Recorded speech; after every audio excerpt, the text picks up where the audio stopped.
तो hello student, स्वागत है आप सभी को हमारी यूट्यूब चैनल गाइडेंस क्लासेस जेक में। तो आज ये स्टूडेंट हम लोग क्लास 10 का साइंस का 30 इम्पोर्टेंट एमसीक्यू करने वाले हैं, जो आपके एग्जाम के पॉइंट ऑफ व्यू से बहुत ही इंपॉर्टेंट होने वाला है। और इन 30 क्वेश्चन को आप सभी अच्छे से करके जाइएगा। तो चलिए देर न करते हुए हम लोग पहला क्वेश्चन को ही देखते हैं। ठीक है, तो हमारा पहला क्वेश्चन आ चुका है। यहाँ पे पहला क्वेश्चन लिखा है कि प्रकाश की किरणें गमन करती है। प्रकाश की जो किरण होती है वो गमन करती है, कहाँ पे करती है? ऑप्शन है सीधी रेखा में सीधी रेखा में, टेढ़ी रेखा में, और किसी भी दिशा में, इनमें से कोई नहीं। तो इसका राइट आंसर हो जाएगा आपका ऑप्शन नंबर ए, सीधी रेखा में। चलिए आगे देखते हैं हमारा नेक्स्ट क्वेश्चन क्या है। तो नेक्स्ट क्वेश्चन हम लोग आ चुके हैं। गोलीय दर्पण की फोकस दूरी एफ हो और वक्रता त्रिज्या आर के बीच का संबंध है ना। तो F इक्वल टू क्या होता है? F इक्वल टू होता है R/2। F इक्वल टू क्या होता है? R/2। तो R इक्वल टू क्या होता है? 2F। क्या होगा? 2F। तो इसका राइट आंसर जो है ऑप्शन नंबर बी हो जाएगा। चलिए आगे देखते हैं। क्वेश्चन नंबर 3 आ चुके हैं। यहाँ पे क्वेश्चन नंबर 3 आप सभी देख सकते हैं। वाहनों के अग्रदीप मतलब आगे हेडलाइट में किस दर्पण का उपयोग किया जाता है? ठीक है, वाहन के अग्रदीप में कौन सा दर्पण का उपयोग किया जाता है? ऑप्शन नंबर ए अवतल दर्पण, ऑप्शन नंबर बी उत्तल दर्पण, ऑप्शन नंबर सी समतल दर्पण, और ऑप्शन नंबर डी जो है इनमें से कोई नहीं। तो इस क्वेश्चन का राइट आंसर हो जाएगा अवतल दर्पण। ठीक है, चलिए आगे देखते हैं। क्वेश्चन नंबर 3 हो चुका है, आगे नेक्स्ट क्वेश्चन देखते हैं। क्वेश्चन नंबर 7 आ चुके हैं। यहाँ पे नेत्र लेंस की फोकस दूरी कम हो जाने से कौन सा दृष्टि दोष हो जाता है? अगर लेकिन नेत्र लेंस की फोकस दूरी कम हो जाता है तो कौन सा दृष्टि दोष जो है हो जाता है? ऑप्शन ए आपका जो देख रहे हैं यहाँ पे लिखा है निकट दृष्टि दोष, ऑप्शन बी है दूर दृष्टि दोष, ऑप्शन सी है जरा दृष्टि दोष, और ऑप्शन डी है आपका मोतियाबिंद। ठीक है, तो इस क्वेश्चन का राइट आंसर हो जाएगा आपका option number A. Option number क्या हो जाएगा? ए, निकट दृष्टि दोष। ठीक है, चलिए आगे देखते हैं। क्वेश्चन नंबर 5 में आ चुके हैं। यहाँ पे 5 नंबर में लिखा है सामान्य नेत्र के लिए स्पष्ट दृष्टि की न्यूनतम दूरी कितनी होती है? ऑप्शन 25 मीटर, ऑप्शन बी है 2.5 सेंटीमीटर, ऑप्शन सी है 25 सेंटीमीटर, और ऑप्शन डी जो है आपका 2.5 मीटर। तो इस क्वेश्चन का राइट आंसर हो जाएगा, आप सभी जानते होंगे कि क्या हो जाएगा, ऑप्शन नंबर सी 25 सेंटीमीटर। ठीक है, तो 25 सेंटीमीटर जो है ये आपका न्यूनतम दूरी होता है किसी भी सामान्य आंख के लिए। ठीक है, और अगर यदि दूर दृष्टि बोला जाए तो अनंत होता है। क्या होता है? अनंत होता है। चलिए आगे देखते हैं। नेक्स्ट क्वेश्चन हमारा आ चुका है। प्रतिरोध यानी रेजिस्टेंस का ऐसा मात्रक क्या है? वोल्ट है, ओम है, एम्पियर है कि वाट है? तो इस क्वेश्चन का राइट आंसर हो जाएगा आपका ऑप्शन नंबर बी, ओम। क्या आंसर हो जाएगा? ओम होगा। ठीक है, क्या आंसर होगा? ओम होगा। ठीक है, चलिए आगे देखते हैं।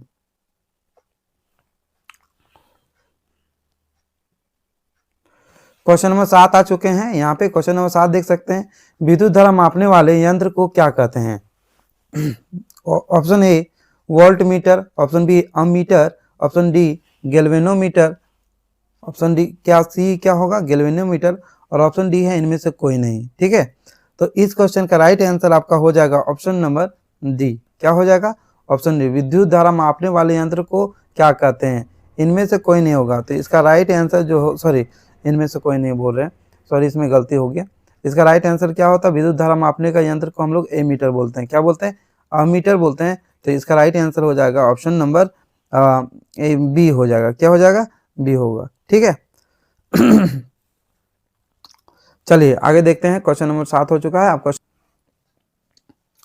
तो हम लोग क्वेश्चन नंबर 8 में आ चुके हैं। यहाँ पे क्वेश्चन नंबर 8 पढ़ेंगे सबसे पहले कि क्वेश्चन नंबर 8 जो है वो क्या लिखा है। ठीक है, तो यहाँ पे देख सकते हैं लिखा है निम्न में कौन सा पद विद्युत परिपथ में विद्युत शक्ति को निरूपित नहीं करता है? यानी यहाँ पे कौन सा ऐसा फॉर्मूला है जो विद्युत शक्ति का नहीं है?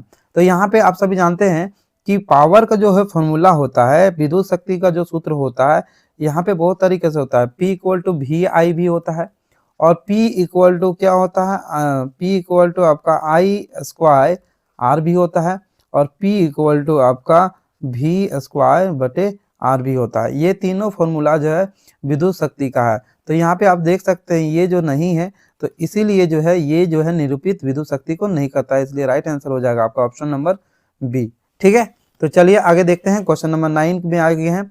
यहाँ पे क्वेश्चन नंबर 9 दे सकते हैं, किसी विद्युत लेंस का फोकसांतर अगर 25 सेंटीमीटर है तो उसका क्षमता जो है क्या होगा। तो यहाँ पे दिया है आपका एफ दिया है, तो एफ इक्वल टू कितना दिया है 50 सेंटीमीटर दिया है। अब ये जब भी क्षमता आप निकालिएगा तो सेंटीमीटर को किस में बदलना पड़ेगा, मीटर में बदलना पड़ेगा।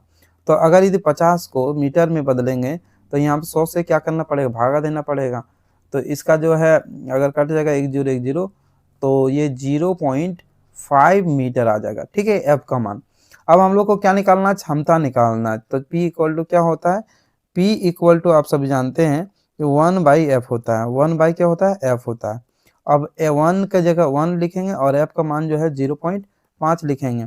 अब पॉइंट हटेगा तो क्या हो जाएगा 10 और बटे में क्या हो जाएगा 5 काट देंगे।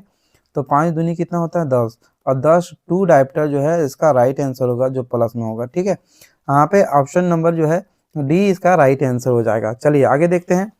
क्वेश्चन नंबर 10 यहाँ पे मानव नेत्र के किस भाग पर किसी वस्तु का प्रतिबिंब बनता है। ऑप्शन ए कॉर्निया पर, प्रतिबिंब परितारिका पर, पुतली पर या दृष्टि पटल पर। तो इस क्वेश्चन का राइट आंसर हो जाएगा ऑप्शन नंबर डी दृष्टि पटल पर यानी रेटिना पर। ठीक है, चलिए आगे देखते हैं। क्वेश्चन नंबर 11 आगे हैं। रासायनिक अभिक्रिया जिंक प्लस कॉपर सल्फेट अभिक्रिया करके जिंक सल्फेट प्लस कॉपर किस प्रकार की अभिक्रिया है। ठीक है, ये बताना है कि ये कौन सा अभिक्रिया।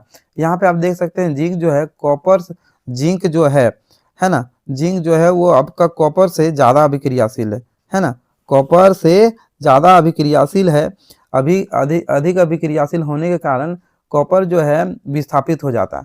कॉपर क्या हो जाता है, विस्थापित होकर अलग हो जाता है। इसलिए ये कैसा अभिक्रिया हो जाएगा आपका ऑप्शन नंबर बी विस्थापन अभिक्रिया। कैसा अभिक्रिया हो जाएगा, ऑप्शन नंबर बी विस्थापन अभिक्रिया। इसका राइट आंसर हो जाएगा ऑप्शन नंबर बी। आगे देखते हैं। क्वेश्चन नंबर 12 में आ चुके हैं। लिखा है कोई विलयन लाल लिटमस को नीला कर देता है तो उसका पीएच मान जो है वो क्या होगा। तो आप सभी जानते हैं कि कोई भी विलयन अगर लाल लिटमस पत्र को नीला कर देता है, इसका मतलब है उसके प्रकृति जो है वो क्षारीय है। कैसा है, क्षारीय है ना। तो उसका प्रकृति जो है वो क्षारीय होगा, क्षारीय होगा। और अगर यदि क्षारीय होगा तो उसका पीएच मान क्या होगा, 7 से अधिक होगा। 7 से क्या होगा, अधिक होगा, 7 से अधिक होगा, है ना। तो 7 से अधिक जब होगा तो उसका पीएच मान कितना हो सकता है, 7 से अधिक। यहाँ पे देख सकते हैं ऑप्शन नंबर डी दिया है, तो ये इसका जो है राइट आंसर हो जाएगा ऑप्शन नंबर डी। ठीक है, चलिए आगे देखते हैं। क्वेश्चन नंबर 13 में यहाँ पे आ चुके हैं। लिखा है जिप्सम का रासायनिक सूत्र क्या है। तो ऑप्शन नंबर ए लिखा है CaSO4 × 2H2O, CaSO4 × ½ H2O, Na2CO3 × 10 H2O और ऑप्शन नंबर सी जो है वो दिया है कि CaSO3। तो इस क्वेश्चन का राइट आंसर हो जाएगा आपका option number A CaSO4 × ½ H2O। ठीक है, कैल्शियम सल्फेट इंटू क्या होगा, ये हाइड्रेट होगा, है ना। चल ठीक है, चलिए देखते हैं आगे। नेक्स्ट क्वेश्चन हमारा आ चुका है। कौन सा अधातु कमरे के ताप पर द्रव अवस्था में पाया जाता है। ऑप्शन ए पारा, ब्रोमीन, सल्फर या कार्बन डाइऑक्साइड कार्बन। तो इस क्वेश्चन का राइट आंसर हो जाएगा आपका option number B bromine. Bromine एक ऐसा अधातु है जो कमरे के ताप पर क्या होता है, द्रव अवस्था में पाया जाता है। ठीक है, चलिए आगे। लेकिन याद रखिएगा अगर ये धातु पूछे तो धातु पूछेगा तो इसका राइट आंसर हो जाएगा पारा। अगर यहाँ पे क्वेश्चन आता कि कौन सी ऐसी धातु है जो कमरे के ताप पर द्रव अवस्था में पाया जाता है, तो वहां पे उसका आंसर हो जाता पारा। धातु पूछे तो पारा और अधातु पूछे तो ब्रोमीन। ठीक है, चलिए आगे देखते हैं। क्वेश्चन नंबर 15 आ चुके हैं। यहाँ पे लिखा अल्केन का सामान्य सूत्र क्या है। अल्केन, तो यहाँ पे बहुत ही सिंपल है। अल्केन का जो सूत्र होता है CnH2n+2 होता है। ये होता है अल्केन का, किसका होता है, अल्केन का ये फॉर्मूला होता है। वहीं पे अगर यदि अल्कीन का बोलें तो अल्कीन का जो फॉर्मूला होता है CnH2n ये होता है अल्कीन का। क्या होता है, अल्कीन का, अल्काइन का होता है। ये क्या होता है, अल्कीन का, अल्कीन का होता है। और CnH2n -2 जो होता है वो आपका एल्काइन का होता है। किसका होता है? अल्काइन का। ठीक है, तो यहाँ पे क्वेश्चन क्या पूछा कि अल्केन का सामान्य सूत्र क्या है? तो CnH2n+2 होगा। तो इसका राइट आंसर हो जाएगा आपका ऑप्शन नंबर बी। चलिए आगे देखते हैं।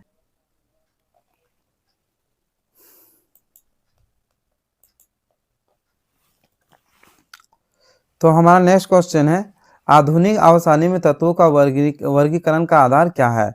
ऑप्शन ए परमाणु संख्या, परमाणु द्रव्यमान, ऑप्शन बी है परमाणु द्रव्यमान संख्या, न्यूट्रॉन की संख्या, और ऑप्शन डी है परमाणु घनत्व। तो इसका राइट आंसर हो जाएगा आपका ऑप्शन नंबर बी, परमाणु संख्या। ठीक है, आगे देखते हैं क्वेश्चन नंबर 17।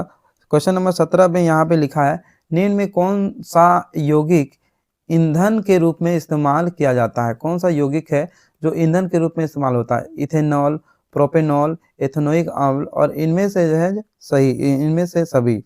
तो इस क्वेश्चन का राइट आंसर हो जाएगा आपका ऑप्शन नंबर ए, एथेनॉल। क्या होगा? एथेनॉल। एथेनॉल जो है इसका राइट आंसर हो जाएगा। ठीक है, चलिए आगे देखते हैं। अगर यदि हम बात करें एथेनॉल का, तो एथेनॉल का सूत्र होता है C2H5OH। ये होता है आपका एथेनॉल का सूत्र, है ना। आगे देखते हैं। आगे लिखा है यहाँ पे, लोह की वस्तुओं को हम पेंट क्यों करते हैं? लोह की वस्तुओं को हम पेंट क्यों करते हैं? जंग से बचाने के लिए, या सुंदर दिखने के लिए, या मजबूती के लिए? तो इसका राइट आंसर हो जाएगा ऑप्शन नंबर डी, इनमें से इनमें से सभी नहीं होगा। जंग से हम लोग क्या करते हैं? बचाने के लिए, है ना। यहाँ पे हमने सोचा कि ये सभी लिखा है इसलिए हमने ये कर दिया।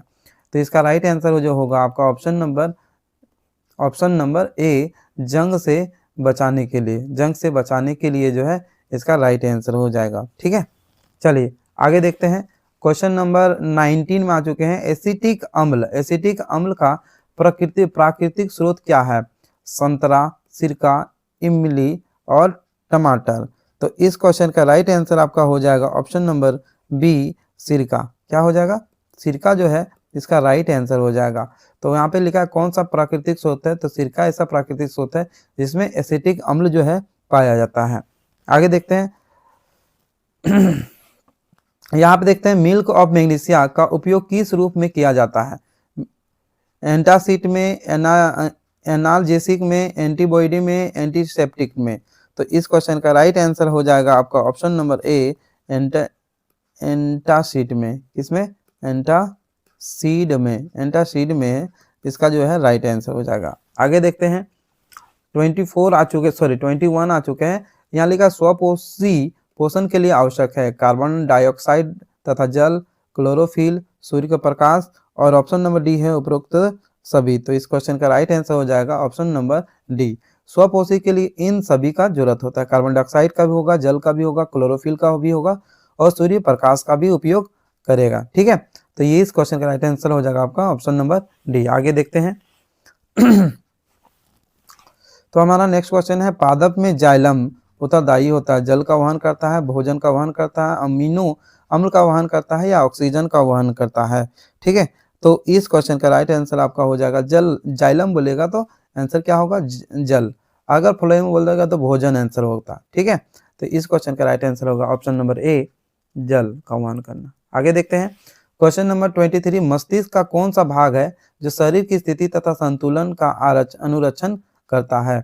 ऑप्शन ए अग्र मस्तिष्क, ऑप्शन मध्य मस्तिष्क, ऑप्शन सी है अनुमस्तिष्क, और ऑप्शन डी है मेरुरज्जु। ठीक है, तो इस क्वेश्चन का राइट आंसर आपका हो जाएगा ऑप्शन नंबर सी, अनुमस्तिष्क। अनुमस्तिष्क जो होता है शरीर की स्थिति और संतुलन को अनुरक्षण करता है। तो आगे देखते हैं। Question number 24। तो 24 में यहाँ पे दे सकते हैं, दो तंत्रिका कोशिका के मध्य खाली स्थान को क्या कहते हैं? द्रुमिका कहते हैं, स्नेप्स कहते हैं, एक्सॉन कहते हैं, या फिर आवेग कहते हैं? तो इस क्वेश्चन का राइट आंसर हो जाएगा आपका ऑप्शन नंबर बी, स्नेप्स। क्या बोलते हैं इसे? स्नेप्स बोलते हैं। ठीक है, चलिए आगे देखते हैं। 24 हो गया। 25 में आ चुके हैं। हाइड्रा में प्रजनन किस विधि से होता है? द्विखंडन, मुकुलन, बीजाणु समासंग, और पुनर्जनन। तो इस क्वेश्चन का राइट आंसर हो जाएगा आपका ऑप्शन नंबर बी, मुकुलन विधि द्वारा। कौन सा विधि द्वारा? मुकुलन विधि द्वारा जो है हाइड्रा प्रजनन करता है। तो इस क्वेश्चन का राइट आंसर हो जाएगा आपका ऑप्शन नंबर बी। आगे देखते हैं। क्वेश्चन नंबर हम लोग 26 में आ गए हैं। परागकोश में होते हैं, परागकोश में होते हैं, बाह्यदल होते हैं, अंडाशय होते हैं, अंडक होते हैं या परागकण होते हैं। तो इस क्वेश्चन का राइट आंसर हो जाएगा ऑप्शन नंबर डी, परागकण। परागकण जो है परागकोश में होते हैं। आगे देखते हैं। नेक्स्ट क्वेश्चन है, आनुवांशिकता का जनक किसे कहा जाता है? डार्विन को, मेंडल को, लेमार्क को या अरस्तु को? ठीक है, तो इस क्वेश्चन का राइट आंसर हो जाएगा आपका ऑप्शन नंबर बी, मेंडल को। मेंडल को जो है आनुवंशिकता का जनक कहा जाता है। ठीक है, आगे देखते हैं। क्वेश्चन नंबर 28 आ चुके हैं हम लोग। यहाँ पे लिखा है 28, क्वेश्चन नंबर 28 आगे, मनुष्यों में लिंग निर्धारण किसके द्वारा होता है? ऑटोसोम के द्वारा, लिंग गुणसूत्र के द्वारा, साइटोप्लाज्म के द्वारा या राइबोसोम के द्वारा? ठीक है तो इस क्वेश्चन का राइट आंसर हो जाएगा आपका ऑप्शन नंबर बी, लिंग गुणसूत्र के द्वारा जो है मनुष्य में लिंग निर्धारण होता है। ठीक है, चलिए आगे देखते हैं। नेक्स्ट क्वेश्चन यहाँ आगे है, ओजोन परत के क्षय के लिए मुख्य रूप से जिम्मेवार कौन होते हैं? ठीक है, ओजोन परत के क्षय के लिए मुख्य रूप से जिम्मेवार कौन होते हैं? तो इस क्वेश्चन का राइट आंसर हो जाएगा CFC, क्लोरोफ्लोरोकार्बन। क्लोरोफ्लोरोकार्बन जो है वो ओजोन परत के क्षय के लिए मुख्य जिम्मेवार होते हैं। तो इस क्वेश्चन का राइट आंसर हो जाएगा ऑप्शन नंबर बी। हमारा नेक्स्ट क्वेश्चन और अंतिम क्वेश्चन है, निम्न में से कौन सा आहार श्रृंखला फूड चेन का निर्माण करते हैं? ऑप्शन ए घास, ऑप्शन ए घास गेहूं आम, ऑप्शन बी है घास बकरी मानव, ऑप्शन सी है बकरी गाय हाथी और ऑप्शन डी है घास मछली तथा बकरी। तो इस क्वेश्चन का राइट आंसर हो जाएगा आपका ऑप्शन नंबर बी, घास बकरी। घास जो है, घास को कौन खाता है? बकरी खाता है। बकरी को कौन खा जाता है? मानव खा जाता है। ठीक है, तो ये है आहार श्रृंखला। ठीक है, तो ये था आप सभी का इम्पोर्टेंट क्वेश्चन। तो आप सभी को कैसा लगा, आप सभी हमें कमेंट बॉक्स पर जरूर बताएं। इसी तरह का वीडियो हम आप सभी के बीच लाते रहेंगे और आप सभी का तैयारी जो है बहुत ही अच्छे तरीके से चल रहा होगा। उम्मीद करते हैं कि आप सभी मेहनत करेंगे और अपने माँ बाप का, अपने टीचर्स का नाम रोशन करेंगे। ठीक है, इसी तरह का वीडियो हम फिर से कोशिश करेंगे कि 12-1 बजे तक एक 2 और 3 मार्क्स का जो है इम्पोर्टेंट क्वेश्चन लेकर आएंगे। तो चलिए फिर मिलते हैं अगले वीडियो में, तब तक के लिए love you all, take care, bye bye, thank you.